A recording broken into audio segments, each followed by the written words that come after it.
Hello guys, welcome back to the fourth video of Python series. In the last video, we learned about variables and data types.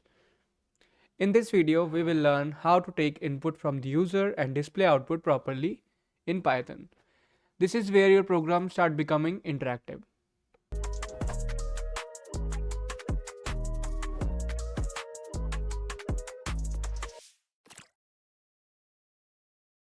So first of all, what is input and output?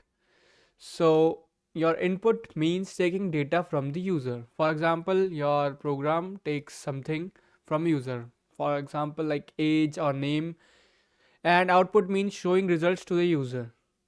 You can say the user inputs like age 1 and you print your age is 1. We'll do it in a while. And in Python we use input function, which is like this, to take input, and print function to give output. We have already used prints several times in the previous videos, so I assume you know like about print already. So we will focus on input only in this video now. Okay, the input function poses the program and waits for the user to type something. Okay, so now let's write a program for input. And in Python you have to store the data you will be taking input in a variable. It can be anything, name, age, and then you type the text you wanna show. So what it will do is this text will be presented as this, and this will be our input, but there will be no output because we didn't have printed this yet. Now if we print it and I type WFS, it's printed as it is. Whatever the user types is stored in the variable name. The input function always returns data as a string even if the user types a number. Always remember this point. So for example, if I type here 57, it will show you like 57 only. But if we try to use type on this variable, it will show you str, even though I have typed an integer value. So why it is happening? Because the input function takes, and if it's not like a string, first of all it's take string, and if you are not inputting it string, it will convert it into string, like whatever it is, the float value or the integer value or anything. Even if you type, like as you have seen, even if you type 25, Python treats it as text. Now let's talk about typecasting. If you want numbers, you must convert input into the correct data type. This is called typecasting. So for example, you may say that you want the input to be number only. So you have to add a int like this. So what it will do is it will first take input as in string, then this outer int function will convert that into a integer. For example, now if I type here str or anything, it will give us an error, value error, invalid literal for int. Yeah, which is correct. Now if we type here 90, it will show you int. And you might say I want float, you can just replace int with float, so it will be converted into float. Now it's float class.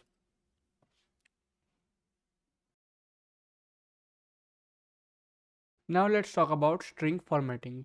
First of all, let's comment these lines out. So you can format your strings in multiple ways. First one is, for example, actually let's uncomment this only and remove this, as we'll be using string, and create one more variable named input. I forgot the int here, and enter your age.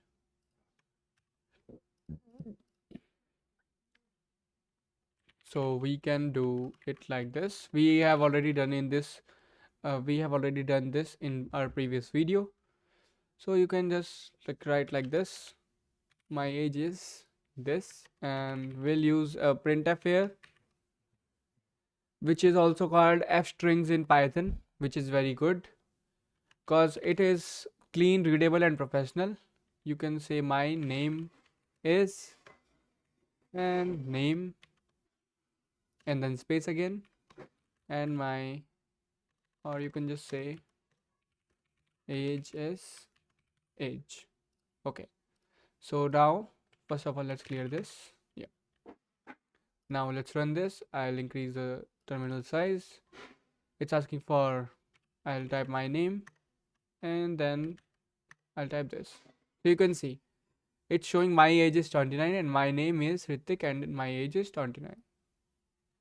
Okay, so let's get ahead. Now let's talk about common beginner's error. First one is forgetting about type conversion. So let's say the developer wrote a program and the program took two numbers and adds them and shows to the user. I'll just copy paste it. Yeah, and print num1 plus num2. Can you tell the mistake the developer made here?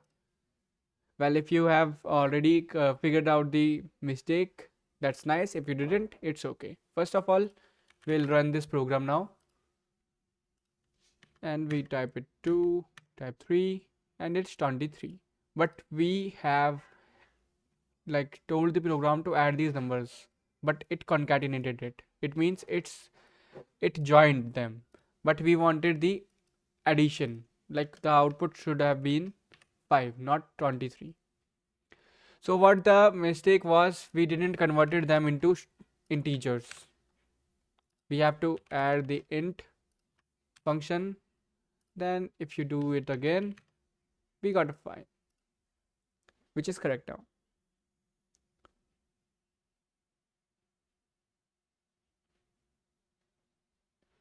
Okay, so another one is,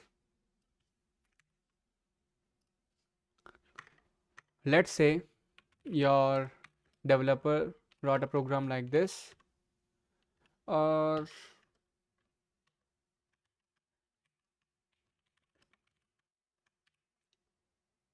hmm, like the user didn't have idea if you are asking the age in numbers or the numerical, sorry, not in numerical or in the text format. For example, like this will be numerical format and this will be textual format. 21, like this.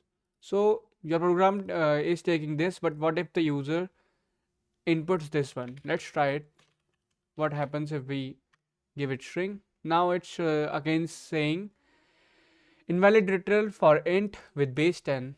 It means it's accepting an integer value, not string value.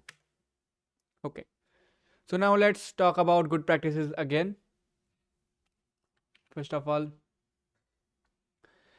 is always convert input when needed. For example, if you are taking age, just convert it into int because it will be your variable which will have integer value always, and if possible you can mention it like this, example 21, for the user convenience, so the user don't input age in this format. And use clear prompt messages just like this. I have just created a clear prompt message, and prefer strings for f strings for output, and test with different inputs before your user does. For example, like I have created a scenario where I have inputted this string 21 here instead of this to check if the program runs as intended or no. So in the next video we will learn operators in Python, which allows us to perform calculations and comparisons. And if input and output are clear to you, like the video, subscribe to the channel and comment input output clear below. See you guys in the next video. Thank you guys for watching.